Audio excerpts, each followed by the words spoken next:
कम इस दुनिया के गम जाने कब होंगे कम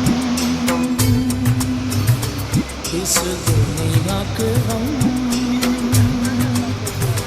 जीने वालों पे सदा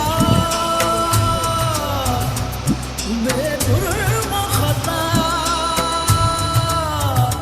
होते जा रहे हैं सितम। आप लोग खुद अंदाज़ा लगा सकते हैं कि पीने के लिए पानी इनके पास मैसर नहीं है, तो खुराक के हवाले से इनकी क्या हालत होगी, मेडिकल के हवाले से इन लोगों के पास क्या हालत होगी कि जितने भी पेशेंट है, अभी हमने सुना है कि जो ख़वातीन डिलीवरी की न होने की वजह से, सहूलत न होने की वजह से वो दोनों हलाक हो चुके हैं।